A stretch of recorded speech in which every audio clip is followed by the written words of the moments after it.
Hello dear students, आज हम आपको न्यूक्लियर मॉडल का इंट्रोडक्शन देंगे। न्यूक्लियर मॉडल, जैसा कि आप जानते हैं कि जो न्यूक्लियर फिजिक्स है, न्यूक्लियर फिजिक्स बड़ा ही इम्पॉर्टेंट ब्रांच है फिजिक्स का।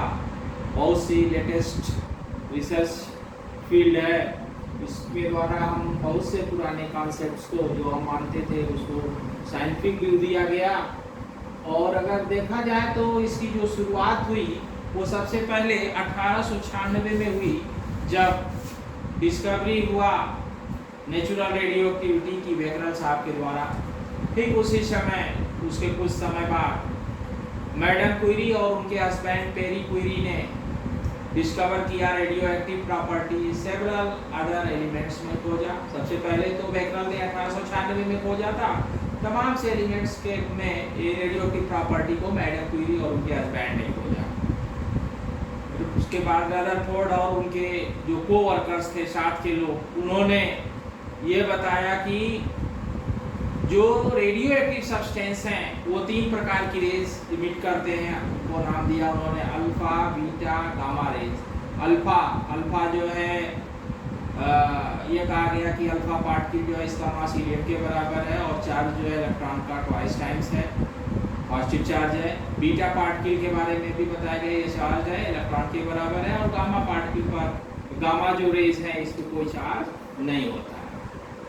फिर 1911 से लेकर 13 के बीच में रदरफोर्ड और उनके जो को वर्कर्स थे उन्होंने अल्फा स्कैटरिंग एक्सपेरिमेंट किया और उस प्रयोग के आधार पर उन्होंने ये बताया कि जो एटम होता है उसका एक जो सेंट्रल पार्ट है, एटम कंटेन सेंट्रल पार्ट, और जहाँ पर जो कंसंट्रेशन होता है पॉजिटिव चार्ज का वहाँ ज़्यादा होता है सेंट्रल पार्ट में, और जहाँ पर इस कंसंट्रेशन ज़्यादा होता है उसका जो डायमेंशन होता है लगभग 10⁻⁻13 मीटर के से कम ही होता है जो डायमेंशन होता है। और एक उसको नाम उन्होंने न्यूक्लियस दिया, न्यूक्लियस नाम बताया। रदरफोर्ड और उनके जो सहयोगी थे रिसर्चर्स उन्होंने बताया, और ये भी बताया कि ये जो इसके पहले अल्फा बीटा गामा रेज है, उन्होंने ये कहा कि अल्फा बीटा गामा रेज जो है वो न्यूक्लियस से ही ओरिजिनेट होती हैं। ये बहुत ही बड़ा इनका जो एक्सपेरिमेंट था, बहुत सी चीज़ों को एक्सप्लेन किया रदरफोर्ड एक्सपेरिमेंट, जैसा कि आप इसको इंटरमीडिएट क्लासेस में भी पढ़ चुके हैं। ये बोहर्स का, मोजले का, साडी फजान ने जो रिसर्च किया उसके आधार पर ये बताया कि जो न्यूक्लियस है जिसके बारे में रदरफोर्ड ने बताया, उन्होंने कहा कि ये न्यूक्लियस का जो चार्ज होता है वो पॉजिटिव चार्ज होता है और उसका जो मैग्नीट्यूड होता है atomic number times of the charge, यानी जेडई। जेड जो है एटॉमिक नंबर हुआ और ई चार्ज आता है इलेक्ट्रॉन। और एक दूसरी बात ये भी बताया उन लोगों ने कि जो इंटायर मास होता है एटम का वो उसी न्यूक्लियस के अंदर ही रहता है। It has almost entire mass of the atom with in it. 1919 में रदरफोर्ड और उनके कोवर्कर ने पहला न्यूक्लियर रिएक्शन प्रोड्यूस किया।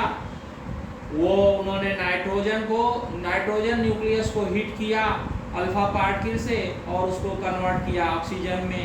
इसके आगे चल करके जो है तमाम से रिएक्शंस, न्यूक्लियर रिएक्शंस देखे गए।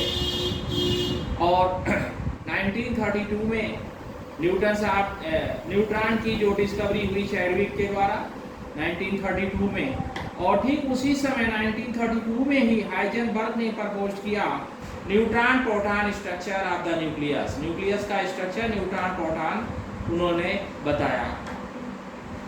फिर 1935 में युकावा साहब ने ये बताया, ये दिया उन्होंने mesonic field theory of binding energy force between the nucleus. किस प्रकार से किस फोर्स से बंधे रहते हैं द न्यूक्लियर फोर्स, उसके बारे में युकावा ने 1935 में बताया।